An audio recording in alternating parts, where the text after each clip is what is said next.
কুমিল্লা কিসের জন্য বিখ্যাত? এই প্রশ্নের জবাবে প্রথমেই আসে কুমিল্লার বিখ্যাত সেই মাতৃভাণ্ডারের রসমালাই। ঢাকা চট্টগ্রাম মহাসড়কে দিয়ে আমরা যখন চট্টগ্রাম অথবা কুমিল্লা যাই, তখন কুমিল্লা পৌঁছানোর সাথে সাথে দেখা যাবে অসংখ্য মাতৃভাণ্ডার আর মাতৃভাণ্ডার। কিন্তু এই মাতৃভাণ্ডার কোথায়, এটা কি আমরা জানি? তো আজকে আমরা রওনা দিয়েছি আসল মাতৃভাণ্ডার কোথায়, কুমিল্লার কোন জায়গাতে আসল মাতৃভাণ্ডার দোকানটি অবস্থিত এবং আসল মাতৃভাণ্ডারের রসমালাই খেয়ে দেখব। তো চলুন আজকে আমরা চলে যাব সেই কুমিল্লার আসল মাতৃভাণ্ডারের খোঁজে এবং খেয়ে নিব আজকের সেই আসল রসমালাই। ঢাকা থেকে এয়ারকন এসি বাস এবং অন্যান্য অনেক বাস আসে, যা পদুয়ার বাজার হয়ে কুমিল্লা শহরে পৌঁছে।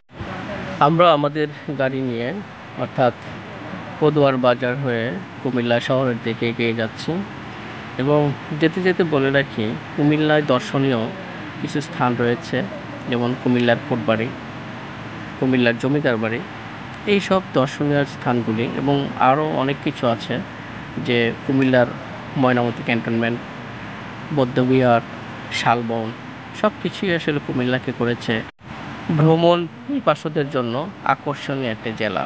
এবং যারা দেশ এবং দেশের বিভিন্ন জায়গায় ঘুরে বেড়ান, অর্থাৎ পর্যটক বা ভ্রমণপ্রিয় যারা, তারা কুমিল্লায় এসে কুমিল্লার ঐতিহ্য ইতিহাস সম্পর্কে অবশ্যই জানতে পারবেন। তো যখন আপনারা একটু সুযোগ পাবেন তখন অবশ্যই কুমিল্লায় ঘুরে যাবেন এবং যদি সুযোগ হয় কুমিল্লা ঘুরতে এসে অবশ্যই কুমিল্লার খাঁটি রসমালাই খেয়ে যাবেন। এবং কোথায় তার অরিজিনাল সেই দোকান, সেই মাতৃভাণ্ডার, সেই মাতৃভাণ্ডারের খোঁজেই আমরা চলে যাচ্ছি কুমিল্লা শহরে। কুমিল্লা শহর থেকে একটু সামনে অর্থাৎ মনোহরপুর নামক জায়গায় এই কুমিল্লা মাতৃভাণ্ডারটি অবস্থিত এবং দেখানোর চেষ্টা করব কুমিল্লা শহরের পাশ দিয়ে বয়ে গেছে যেই রাস্তাঘাট, জীবনযাত্রা এবং কুমিল্লা শহরের যে যানজটপূর্ণ এরিয়া, সেই জিনিসগুলি, সেই দৃশ্যগুলি আজকে আপনাদের দেখানোর চেষ্টা করব। কুমিল্লা শহরটাকে আসলে বলা যায় হচ্ছে রিক্সা বা অটোর শহর। একটা সময় ছিল যে রিক্সার শহর ছিল ঢাকা, কিন্তু সেই রিক্সার শহর এখন আর দেশের কোথাও দেখা যায় না। তবে সেই কালের বিবর্তনে পরিবর্তন হয়ে চলে এসেছে অটোরিকশা। সেই অটোরিকশার শহর এখন বলা যায় কুমিল্লা শহরকে, যেটা এত পরিমাণ অটোরিকশা এবং রিক্সা তা আসলে ভাবা যায় না। একমাত্র কুমিল্লা শহরে এসে দেখলাম তার ব্যাপকতা। কুমিল্লায় এত পরিমাণ অটোরিকশা এবং রিক্সা, যা আসলে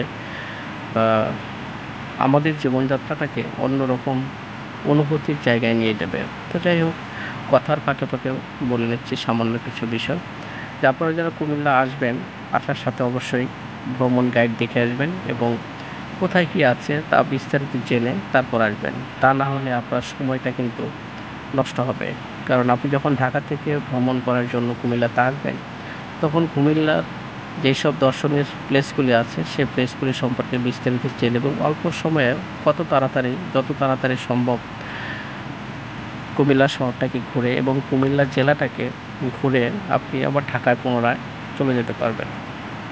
তো আমরা মোটামুটি কুমিল্লা টার্মিনাল চলে এসেছি এবং কুমিল্লা টার্মিনাল থেকে আরও সামনে এগিয়ে যেতে হয়। অর্থাৎ আপনি মাতৃভাণ্ডারে যেতে গেলে, অর্থাৎ কুমিল্লার সেই বিখ্যাত মাতৃভাণ্ডার, সেখানে আদি মাতৃভাণ্ডার অর্থাৎ অরিজিনাল মাতৃভাণ্ডার, সেখানে যেতে গেলে আপনাকে বেশ কিছু রাস্তা পার হয়ে কুমিল্লা শহরে যেতে হবে।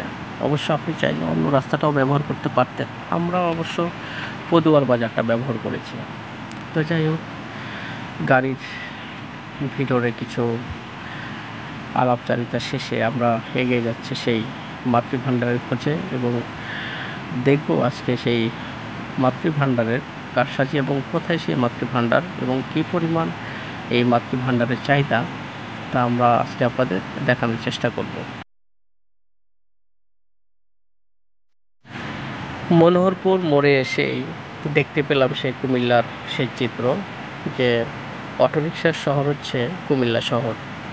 সেই কুমিল্লা শহরে এসে মনোহরপুর যখন আসলাম, তখন অটোরিকশার এত বেশি চাপ আর এত বেশি জ্যাম যে আর গাড়ি নিয়ে আর সম্ভব না, গাড়ি নিয়ে আর যাওয়া সেখানে সম্ভব না। অবশেষে আমরা এই যানজটের কারণে পায়ে হেঁটে রওনা দিলাম। যখন আমরা বুঝতে পারলাম যে আসলে আমাদের গাড়িটা নিয়ে সেই মাতৃভাণ্ডারের জায়গাতে যেতে গেলে অনেক সময় লেগে যাবে, তখন উপায়ন্তর না দেখে সময় বাঁচানোর জন্য আমরা গাড়ি থেকে নেমে হেঁটে রওনা শুরু করলাম এবং হেঁটে হেঁটে চলে গেলাম সেই মাতৃভাণ্ডারের খোঁজে। এবং হাঁটতে হাঁটতে যে দৃশ্যগুলি চোখে পড়লো যে আসলে কুমিল্লা শহরটা আসলে অনেক সুন্দর। ঢাকা চট্টগ্রাম মহাসড়কের যে এতটুকু সৌন্দর্য আমরা দেখতে পেয়েছি তার চেয়ে অনেক বেশি সৌন্দর্য হচ্ছে কুমিল্লা শহর। তো যাই হোক, আমরা চলে এসেছি একেবারে মাতৃভাণ্ডারে এবং দেখানোর তো এখানে হচ্ছে মাতৃভাণ্ডারের রসমালাই তথা মিষ্টি, মালাইকারি, ক্ষীর, ছানা মুরগি, স্পেশাল প্যাড়া, দধি সব কিছুর দাম দেওয়া হলো এবং এভাবেই এই ব্যানার দেওয়া আছে, আপনারা দেখে নিতে পারেন। এবং মাতৃভাণ্ডারের কিন্তু অপোজিট পাশে একটা মন্দির আছে, শ্রী শ্রী রাজেশ্বরী মন্দির, যে মন্দিরে হচ্ছে অপোজিট পাশে হচ্ছে মাতৃভাণ্ডার, তার পাশে হচ্ছে ভগবতী ও পেয়ারা ভাণ্ডার। একই, এটাও মিষ্টির দোকান বা রসমালাইয়ের দোকান। এবং তার পাশে আরেকটা মাতৃভাণ্ডারের পাশে আরেকটা মিষ্টির দোকান আছে, এটা হচ্ছে ভগবতী, তারপরে তার বাম পাশেও একটা আছে এবং ডান পাশেও আছে। কিন্তু তাদের এই মাতৃভাণ্ডারের মতো এত কাস্টমার নেই, যদিও তারা দাবি করে যে মাতৃভাণ্ডারের কোয়ালিটিতে এই মিষ্টির দোকানগুলি তৈরি করা হয়েছে এবং একই কোয়ালিটির মিষ্টি বা রসমালাই এখানে পাওয়া যায়। তবে যেহেতু নাকি নামডাক ছড়িয়ে গেছে, এখন মাতৃভাণ্ডারের খোঁজে আসলে সবাই আসে, যেহেতু মাতৃভাণ্ডার থেকে রসমালাই বা অন্যান্য যে খাবারের পণ্যগুলি আছে এগুলো নেওয়ার জন্য আসে। তো এই জন্য অন্যান্য দোকান থেকে আর পাশের দুই দোকান থেকে তেমন কোনো কাস্টমার এই রসমালাই বা মিষ্টি নেয় না। তো দর্শক, আপনাদের দেখানোর চেষ্টা করলাম আসল মাতৃভাণ্ডার, এবং এখানে প্রচুর লোকজন এসে এখানকার রসমালাই তথা মিষ্টি নিয়ে যায়। তো আপনারা যারা কুমিল্লা আসবেন তারা অবশ্যই চেষ্টা করবেন কুমিল্লার মাতৃভাণ্ডারের রসমালাই খাওয়ার জন্য। তো দেখা হবে পরবর্তীতে। ভালো থাকবেন, সুস্থ থাকবেন। আল্লাহ হাফেজ।